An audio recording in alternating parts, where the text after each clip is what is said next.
시청자 여러분 안녕하십니까? 최근에 대법원에서 판례가 하나 나왔죠. 우리가 일할 수 있는 나이, 즉 정년이라고 하는 나이를 기존의 60세에서 65세로 상향 조정했습니다.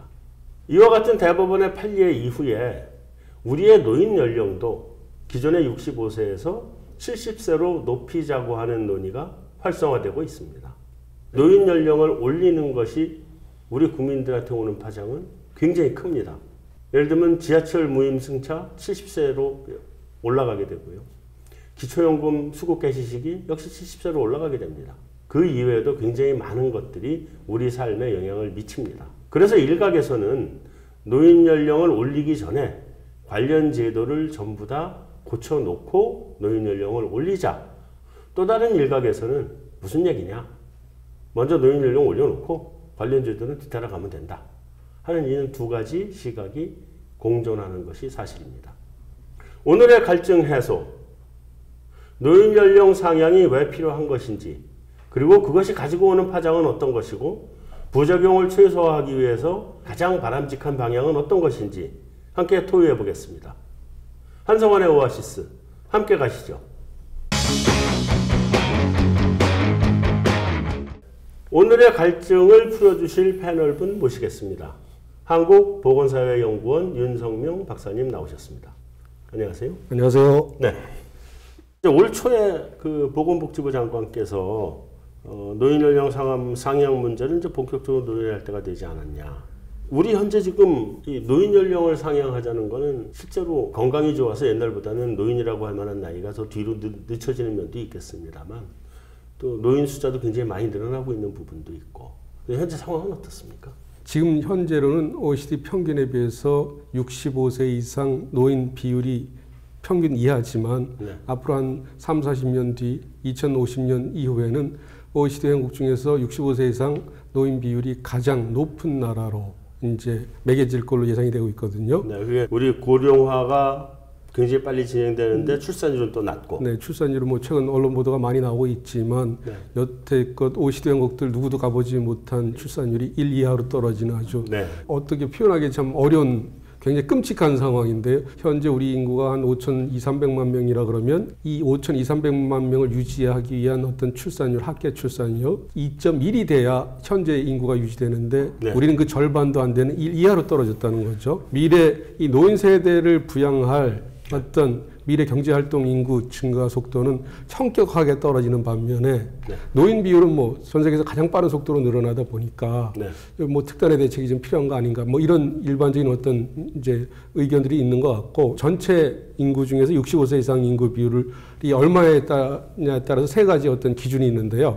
그러니까 65세 이상 인구 비율이 7%일 때를 고령화 사회라 그러고 14%를 고령 사회, 20% 넘어가면 초고령 사회라 그러는데 우리가 7% 넘어가는 이제 고령화 사회를 2000년에 경험을 했고요. 14% 넘어가는 고령 사회를 2017년, 2년 전에 경험을 했습니다. 그런데 이제 그 20% 넘어가는 초고령 사회가 최근 통계청 전망에 의하면 이게 2026년 이제 예상이 된다는 거죠. 이런 상황에서 여러 가지 제약 요인이 많다고 이제 노인 연령 기준에 대해서 우리가 예전 그러니까 지금의 65세라는 건 1981년에 노인복지법을 제정할 당시 그 당시 평균 수명이 66.7세였는데 66.7세니까 65세로 노인 연령 기준을 설정을 하자.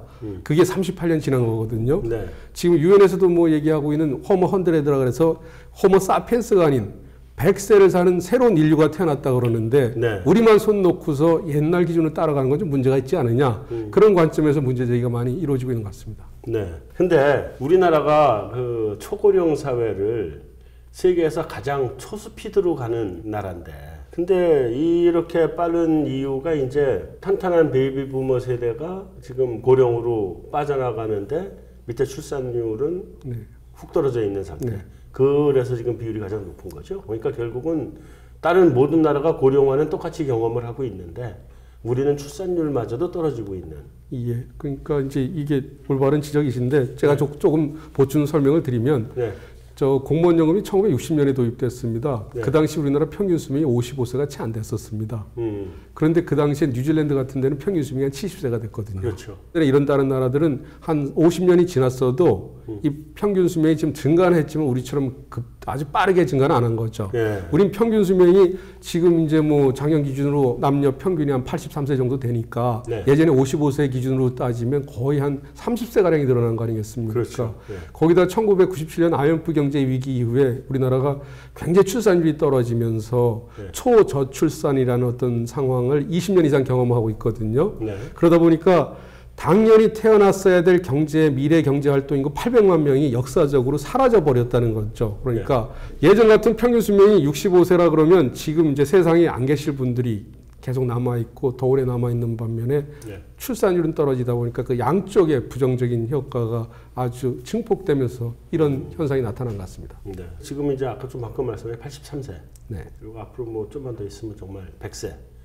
노인 연령을 70세로 올리는 게 아니라 80세로 올려야 되는 거 아닌가요, 지금? 그 부분에 대해서는 어떤 시각에서 바라보느냐에 따라 참 아주 논쟁이 많이 벌어질 것 같습니다. 이제 정년도 사실 그거보다 좀 더 길게 늘리는 게 맞다고 보는데. 그 정년 늘리는 부분에 대해서는 또 이제 뭐 청년 실업이 굉장히 높은 상태에서 청년층들은 그런 것 같습니다. 그 나이 드신 분들 그만큼 하셨으면 됐지. 우리를 위해서라도 좀 물러나 주십시오. 뭐 이런 생각들을 솔직히 하고 있는 것 같은데 이제 국민연금 재정 상태를 5년마다 저희가 점검을 합니다. 거기에는 어떤 국민연금의 구조적인 문제도 있지만 인구학적인 측면도 있는데요. 저희가 이제 4차 재정 계산에 1차부터 다 참여를 했었는데 4차 재정 계산에서 이제 재정 전망을 할 때 중요한 게 인구 전망이 또 들어가지 않겠습니까? 그렇죠. 제일 기초죠. 70년 전망을 하는데 2088년에 우리나라 평균 수명이 93세로 나오고 있습니다. 근데 이제 이 93세하고 또 우리 물리적 연령하고 또 우리가 실제로 사회로 진출하는 연령을 좀 봐야 될 것 같습니다. 네. 지금 우리가 저 OECD 회원국 중에서 대학 진학률이 고등학교 졸업생 중에서 대학 진학률이 제일 높지 않습니까? 그렇죠. 그리고 군복무도 해야 되니까 남성 같은 경우는 또 일자리가 많지 않으니까 30세 이전에 직장을 잡을 갖기가 좀 어렵지 않습니까? 대학원도 가야 되고요. 네. 그래서 보통 한 30세 이렇게 이제 뭐 들어오는데 또 주된 직장에서는 50대 이전에 또 50대 중반 이후에 이렇게 물러나지 않습니까? 네.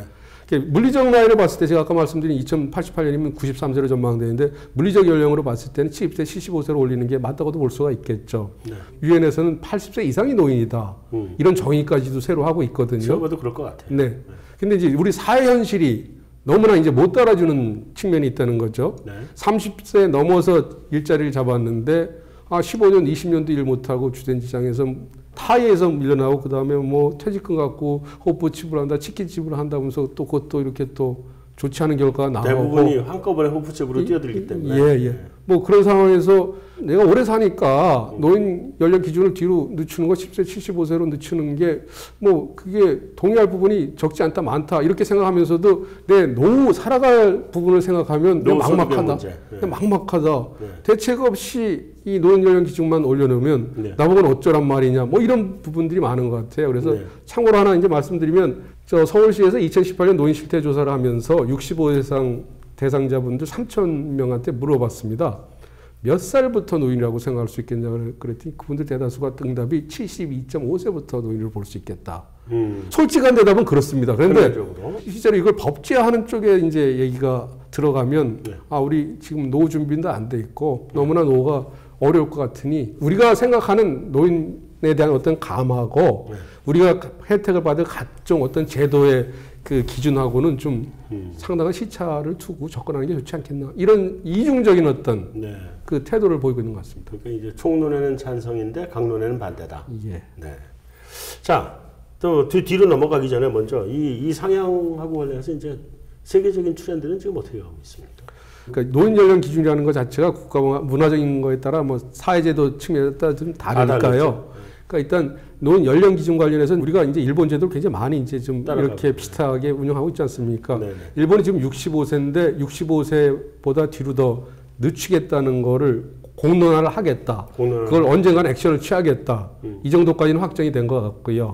그다음에 호주나 아이슬란드나 노르웨이 이런 나라들은 67세 정도로 노인 좀 늦춰놓고 이제 또 요거하고는 약간 다른 개념이지만 직장에서 일하는 정년 개념하고 연결을 시켜보면 미국 같은 경우는 연령차별 금지법이라는 걸 통해서 아예 정년을 없애버렸습니다.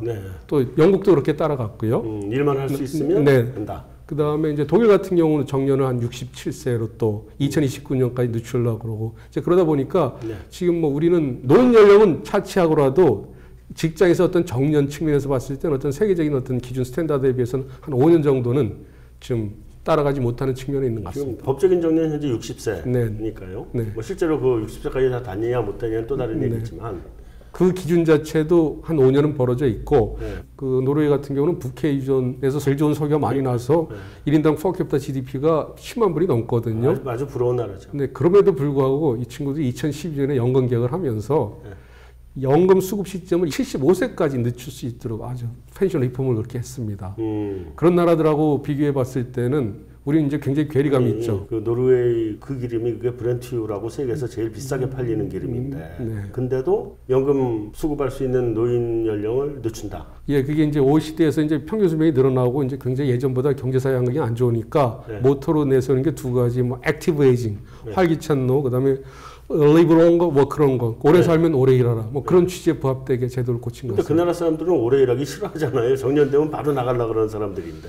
뭐 그 조기 정년도 하고. 그런 게 있는데 이제 그 나라들이 그런 걸 했던 게 뭐 잘 아시겠지만 1970년도에 1차, 2차 오일 쇼크가 일어나면서 경제 불황, 스태그플레이션이 오다 보니까 우리 지금 현재 경험하는 것보다 더 심하게 청년층 일자리가 없으니까 네. 이게 정부나 이제 노사가 지금 꼼수를 냈던 것 같아요. 일자리는 제한돼 있는데 오래 일하면 청년층들이 취업을 못하니까 한 50대 중반부터는 좀 나가주세요. 덩을 떠밀면서 대신 일찍 나오면 국가가 다른 어떤 공공부조 혜택을 드리고 본격적인 연금 수급 연령부터는 연금을 받으십시오. 이렇게 떠민 측면이 있습니다. 그러니까 일 고만하고 놀러 가라. 왜냐하면 청년층이 취업을 그렇죠. 못하고 있으니까. 네. 그렇게 한 20년 정도 해보다 보니까 정부 재정이 너무 많이 들어가니까 이제는 액티브 에이징, 오래 살면 오래 일하라는 취지로 이제 연금 수급 연령도 늦추고 바뀌고 있습니다. 네. 그래서 이제 노인 연령하고 관련해서 가장 피부에 와닿는 얘기를 먼저 해보면 노인 연령을 상향하면 우리 개개인들이 어떤 영향을 받나요? 연령 상향한다 그러니까 인터넷상에도 이제 굉장히 이제 부정적인 글도 많이 올라오는 것 같습니다. 예, 뭐 소위 괴담들이 돌고 있습니다. 이제 가장 이제 아마 지하철 무임승차가 네. 좀 연관이 되지 않을까 싶고요. 65세에서 네. 70세로 가겠죠. 그다음에 우리 연금제도가 두 개, 이제 일반 국민 대상으로 두 종류가 있습니다. 하나는 기초연금이라는 게 있고 하나는 그 국민연금이라는 게 있는데 국민연금은 contributory basis라고 해서 자기가 10년 동안 보험료를 납부해야만 10년 이상 해야만 받을 수 있는 어떤 권리형 제도인 반면에 기초연금은 대한민국 국민으로서 65세 이상 된 분들, 그러니까 지금 기준 노인이죠. 그분들 중에서 소득이 제일 많은 상위 30%를 제한 하위 70%에서는 정부가 그냥 세금을 걷어서 연금을 지급하고 있거든요. 이게 이제 뭐 지금 현재 기초연금법에 따르면 65세 이상부터 지급한다고 돼 있지만 그러니까 우리가 65세로 설정한 거는 우리가 지금 채택하고 있는 노인 연령 기준이 65세니까 그렇게 설정한 거 아니겠습니까? 만약 정부가 이걸 70세로 뭐 올렸다, 75세로 올렸다 그러면 이제 기초연금 수급 연령도 70세, 75세로 올라가는 거 아니냐? 따라올 가능성이 높다. 근데 그것만 보고 지금 65세를 기다리고 있는데 정부가 돈 아끼려고 지금 이 꼼수 부리는 거 아니냐? 뭐 이런 식의. 아니, 제가 봐도 그래요. 아니 뭐 그건 저도 좀 있으면 혜택 볼 날이 얼마 안 남았는데 지금 국민연금 그 수급 개시 시기를 사실은 60세에서 65세로 늦췄잖아요. 그리고 이제 경과 규정을 둬서 좀 늦춰놨는데 국민연금 그것도 지금 65세에서 70세로 늦춰지는 거 아니에요? 핑계김에? 이게 대표적인 오해입니다. 네, 그 여쭤보는 거예요. 국민연금이 뭐 재정 고갈 난다 뭐 한다 가지고 늦춰야 된다 아니면 뭐 수급하는 돈을 적게 줘야 된다 아니면 걷는 걸 더 많이 걷어야 된다 별 얘기 다 나오고 있잖아요. 아니 이 노인 연령 기준하고 국민연금 수급 연령은 전혀 상관이 없습니다. 왜냐하면 정부가 핑계김에 할 수도 있을 것 같아가지고. 그 핑계김에 할 수 있는 거는 뭐 만약에 가능성이 있다 그러면 그건 기초연금이지. 기초연금은 자기가 보험료를 안 낸 제도 아닙니까? 정부가 세금 걷어서 하는데 뭐 세금이 안 거친다. 뭐 또 다른 데 써야 될 게 많다 그러면 기초연금은 노인 연령 기준하고 연동될 가능성이 있지만 국민연금대로 우리가 5년마다 재정 계산이라는 걸 합니다. 재정 상태가 이게 지속이 가능하냐, 또 출산율하고 평균 수명 변화 추이는 어떤가를 보면서 5년마다 국민 재정 상태를 점검하면서 거기서 이제 국민연금 건강 상태가 어떻다는 진단이 나오면 5년마다 국민연금에 대해서 공론화를 하면서 이게 조금 수급 시점을 늦춰야 되는 거 아니냐, 부담을 좀 더 해야 되는 거 아니냐, 네. 별도의 트랙이 따로 있다는 겁니다. 그러니까 별도로 결정을 한다. 네, 그런데 뭐 다른 나라 추세를 보면 우리도 언젠가는 네. 뭐 연금 수급 연령을 조금 좀 늦출 가능성도 있겠지만 지금 당장은 아니고 그게 뭐 20년이 될지 30년이 될지 언제가 될지 모르겠지만 그건 충분히 네. 공론화를 통해서 해야 될 것 같습니다. 그래도요, 저희 같은 소시민들은 굉장히 불안합니다. 사실은. 굉장히 이번에 이 노인 연령 늦추는 거하고 관련해서 민감하고 촉각이 곤두서 있는 게 국민연금이거든요. 네, 그 부분은 네. 안심하셔도 될 것 같습니다. 알겠습니다. 근데 노인 요양보험 그런 것들도 다 네, 아까 말씀 못 드렸는데 이제 그러니까 네. 아까 지하철 얘기만 끝났는데요. 네. 기초연금이 있고 또 통신비 할인이 있고 또 의료비 혜택이 있는데 네. 저 뭐 나이가 들면 이제 치아 임플란트 비용 많이 들지 않습니까? 네. 또 틀니 비용 많이 들지 않습니까? 네. 이제 그런 것들 틀니 그다음에 임플란트는 2개까지 상당히 할인을 많이 해 드리거든요. 이제 네. 그것들이 다 이게 노인 연령 기준하고 연동되면 혜택 못 받는 거 아니냐. 네. 그런 부분에 대해서 우려가 좀 많은 것 같습니다. 우려가 있죠. 네. 그다음에 연세 드신 어르신 집에 간병도우미, 네, 장기요양보험도 마찬가지고요. 네, 다 영향을 받는 네, 거죠. 다. 네. 자, 그래서 이제 불안감이 굉장히 높아진 것 같은데 지금 현재 정부 기본 입장은 어떤 건가요? 이게 지금 뭐 제도부터 고치자 또는 연령부터 높이자 또는 제도 고치고 해야 된다 뭐 등등 얘기가 많이 있던데 거기까지 나간 것도 아닙니다. 그러니까 이게 지금 이제 나가지도 않은 우리나라는 얘기가 하나 나오면 어느 정도 진행도 안 됐는데 주변이 더 시끄러운 경우가 많습니다. 신문기사는 벌써 끝나고 처음 나오죠, 사실. 이게 뭐 처음 얘기 나온 게 아니고요. 2012년에 정부에서 이제 우리가 인구 고령화 속도가 굉장히 빠르게 진행되다 보니까 미래사회 대비 차원에서 노인 연령 기준을 좀 상향 조정하는 걸 검토해봐야 될 필요가 있다. 국가의 생존 차원에서 필요가 있다. 이런 보고서가 나왔었습니다. 언론에 한번 이제 보도되다 보니까 이거 뭐 정부가 또 뭐 다 정해놓고서 꼼수 부리는 거 아니냐. 뭐 그러다 보니까 수면 밑으로 내려갔습니다. 논의도 제대로 못하고서. 이런 상황에서 한번 뜨거운 맛을 보다 보니까 이 얘기를 못 꺼낸 거죠.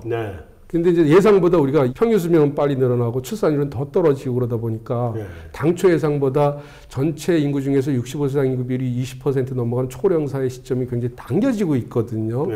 2026년, 2025년으로도 당겨진다는 말이 있고 그런데 지금 올해가 벌써 2019년 아닙니까? 20% 넘어가는 그 남은 기간이 짧으면 6년, 길면 7년인데 이런저런 눈치 보고서 우리가 손 놓고 있다 보면 그 전체 인구 중에서 65세 이상 되시는 분들의 비율이 20%인데 왜 20%냐? 제가 이제 추측해 봤을 때 20%라는 게 그런 것 같아요. 지금도 그 출퇴근 시간 제한 시간에 지하철이나 이런 데 보면 거의 한 절반은 어르신들이 타고 있다고 그런 얘기를 하지 않습니까? 근데 이제 젊은 사람들은 직장에서 일을 해야 되니까 점심시간 때나 밥 먹으러 잠깐 나오지 영업직이 아닌 분들 다 안에 있을 거 아닙니까? 그러면 노인 인구 비율이 20% 되면 우리 눈에 띄는 사람들이 한 7, 80%는 다 65세 이상 분들이 되지 않을까. 그렇게 되겠죠. 그 정도 그 체감할 때는 그런 부분들이 있을 것 같아요. 이제 그런 관점에서 이거 그냥 손 놓고 있다가는 아무런 준비도 못 하면서 우리 사회가 참 수습하기 어려운 국면에 가는 거 아니냐. 그래서 복지부 장관께서 작년 11월인가만 해도 노인 연령 기준 상향 조정에 대해서는 정부 차원에서 검토한 거 없다, 검토하지 않을 거다 이런 말씀을 하셨다는 것 같아요. 어느 자리에서. 그럼에도 불구하고 한 두세 달 만에 이 검토할 필요가 있다고 말씀을 하신 거는 평균 수명 늘어나는 속도도 빠르지만 출산율 자체가 너무 빠르게 떨어지다 보니까 노인 집단을 부양할 우리 사회적인 어떤 능력들이 그만큼 현저하게 떨어진다는 측면에서 더 이상 정치적인 부담이 있더라도 노인을 미루면 안 될 것 같다. 뭐 그런 취지인 것 같습니다. 자, 이게 굉장히 사실은 슬픈 얘기인데요. 회사나 직장에서 그 밀려나는 나이가 60세가 채 되지도 않게 대부분 나오는데 나와서 국민연금을 분 사람도 65세까지는 소득이 없어도 손가락 빨고 그냥 있어야 되고 근데 또 이 노인 연령을 더 늦춰서 노인에 대한 복지 혜택을 또 줄인다 그러면 그럼 70세까지 이제 공백이 생기잖아요. 나오는 건 60세 이전에 보통 나오는데 70세까지 오면 이제 공백이 그만큼 더 길어진다는 얘기가 지금 되는 상태인데 그 노인 연령을 그냥 올리더라도 이 공백은 줄여줄 수 있는 방법이 뭐가 없을까요? 그러니까 수급 개시 연령은 그대로 놔두든지 아니면 여기 이 직장에서 나오는 시기를 늦추든지 뭔가 좀 방법을 찾지 않으면 이 사람들이 이 기간 동안 자기 퇴직금 얼마 되지 않은 쥐꼬리만한 퇴직금 잘라먹고 그때까지 살 수 있을지 없을지도 모르는데 이런 불안감에 살 텐데 어떤 방법들을 정부가 지금 생각하고 있는 건가요? 뭐 정부에서도 어떤 방법을 완전히 정해놨다고 말씀드리기 좀 어려울 것 같아요. 뭐 네. 이게 이제 어떤 전체적인 큰 방향이야 이제 국가를 이끌어 나가는 관점에서 측면에서 방향성은 제시할 수 있겠지만 네. 세세한 사항 하나하나에 대해서 정부가 정해놓고 일반 국민들한테 이렇게 따라오십시오 하기는 좀 어려운 사회가 아닌가 싶습니다. 네. 그래서 이걸 지는 이제 어떤 획일적인 접근보다는 좀 다원화된 접근 방식을 채택할 필요가 있을 것 같습니다. 네. 노인 연령도 뭐 원샷에 한 번에 65세를 70세로 상향 조정하는 게 좋은 건지 그건 못하겠죠. 보통 뭐 72.5세부터 노인이라고 생각한다 하지만 실제로 여러 가지 이제 생활과 관련된 부분이 있다 보니까 현실에서는 또 괴리가 있을 거 아니겠습니까? 네. 그래서 노인 연령 기준 자체를 지금처럼 노인복지법에 따른 65세로 하나로 획일화할 게 아니라 어떤 측면에서는 65세로 그냥 유지하는 것도 있고 네.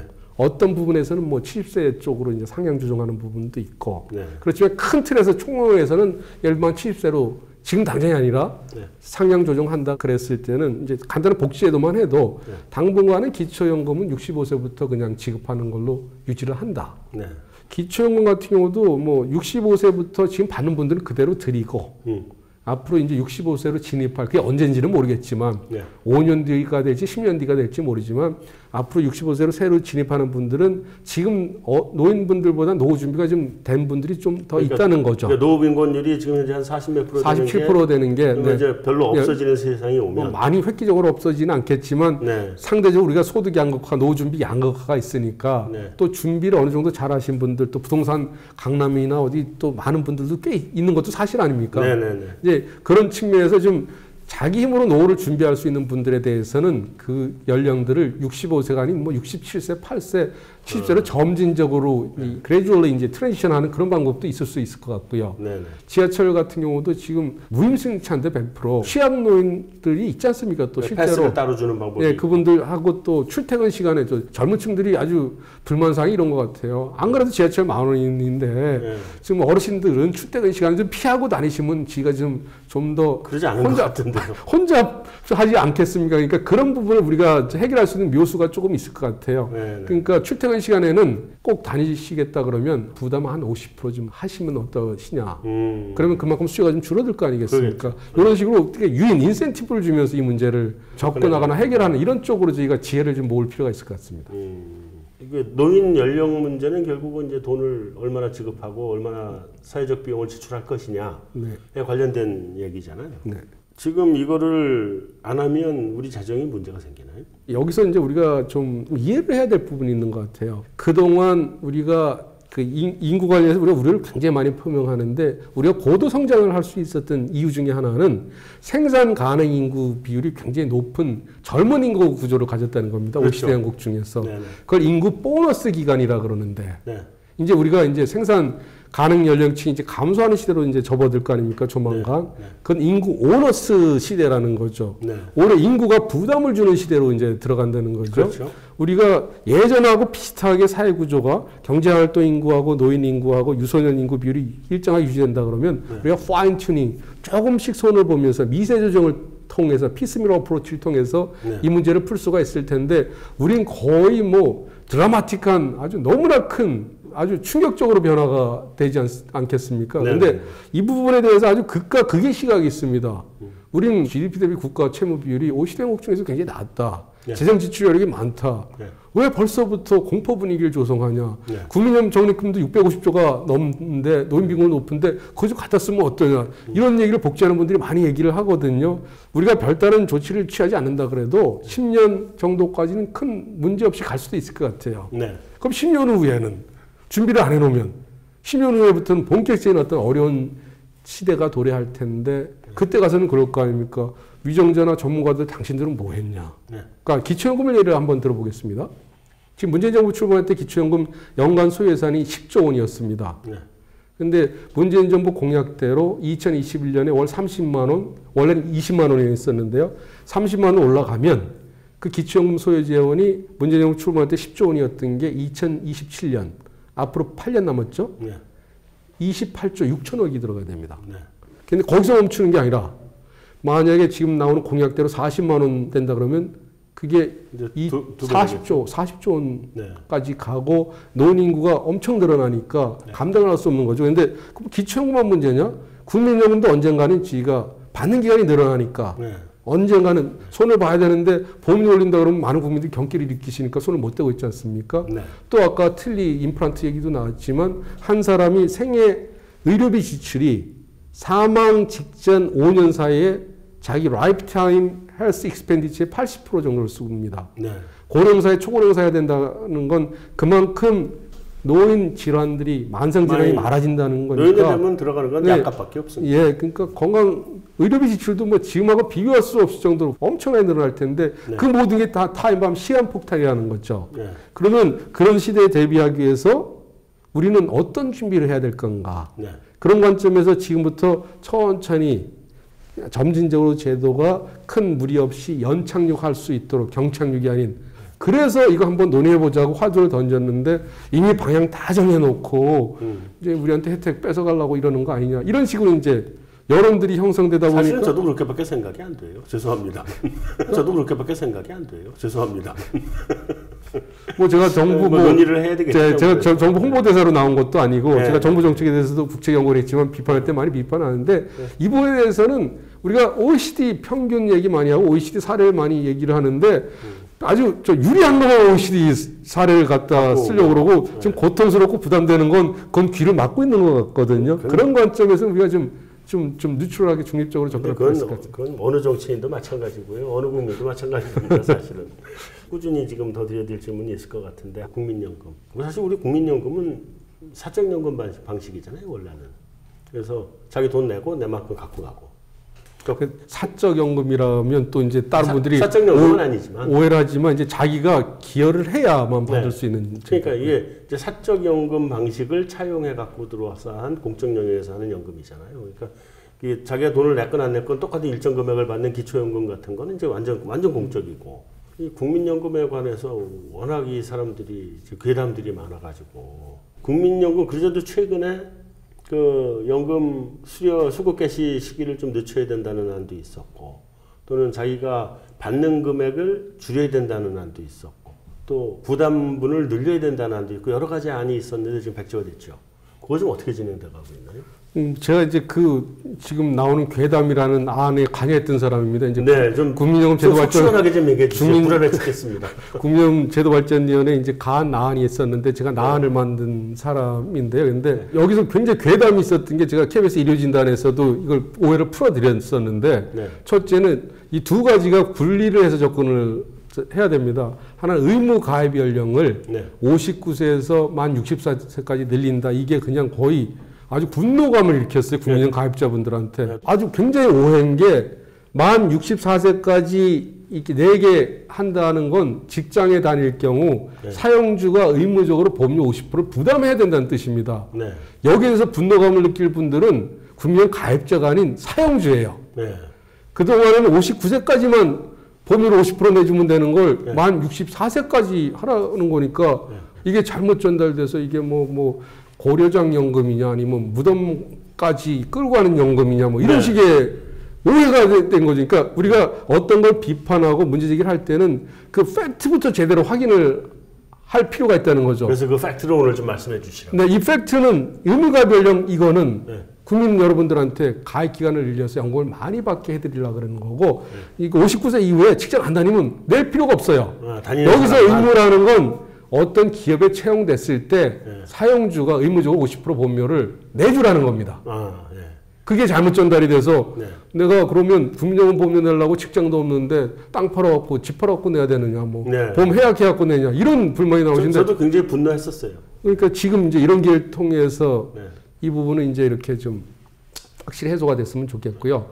또 하나 이제 연금 수급 연령입니다.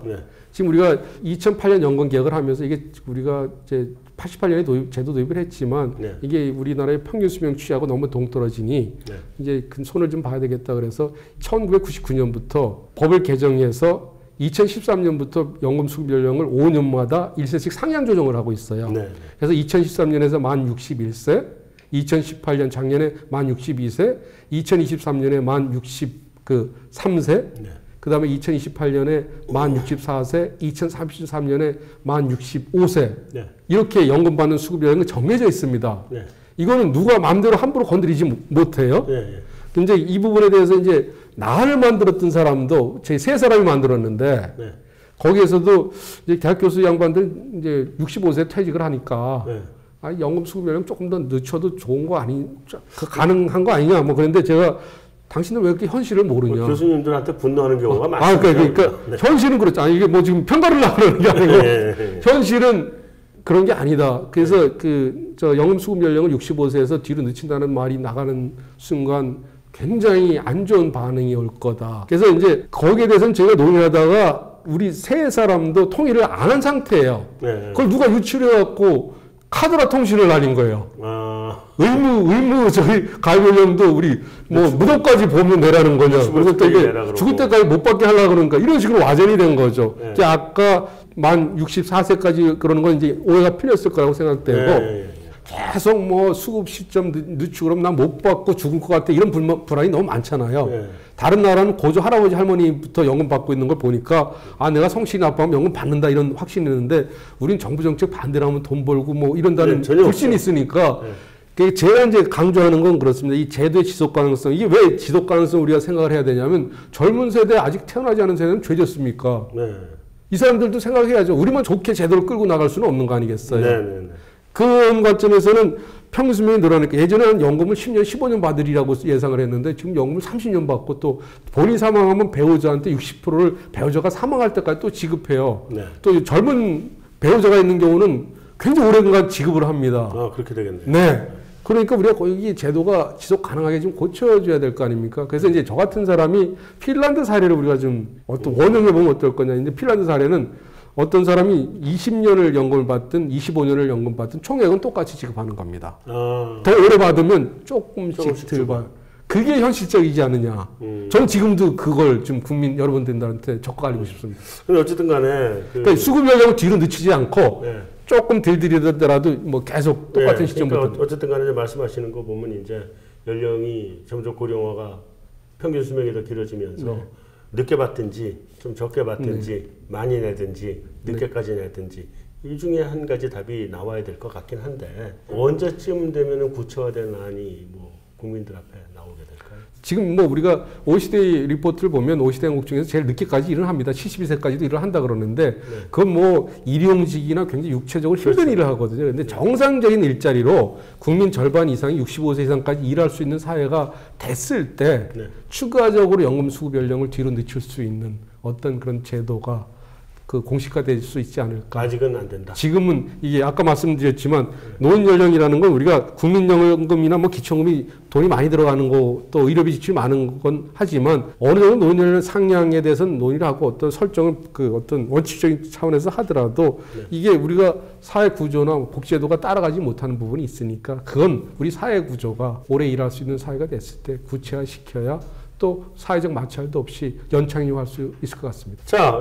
지금까지 말씀을 들어보면 노인 연령 이게 단순히 5년 올리는 게 쉬운 일이 아니라 우리 사회 또 경제에 굉장히 큰 이 파장을 미치는 게 될 것 같은데 이런 파장을 최소화하고 좀 더 스무스하게 노인 연령을 높여가는 쪽으로 진행하기 위해서 우리가 어떤 방향성을 가지고 이거를 추진해야 하는지 마무리 말씀 한번 해주시죠. 예, 지금 뭐 IMF 경제 위기를 갑자기 닥쳤을 때도 국민 여러분들께서 금모기 운동을 통해서 세계를 놀라게 한 또 사례도 있지 않습니까? 네네. 지금 우리가 전 세계 국가들 중에서 가장 빠르게 경제 성장을 하다 보니까 그 사회적인 측면은 경제 성장에 지금 후행하는 측면이 있지 않습니까? 네.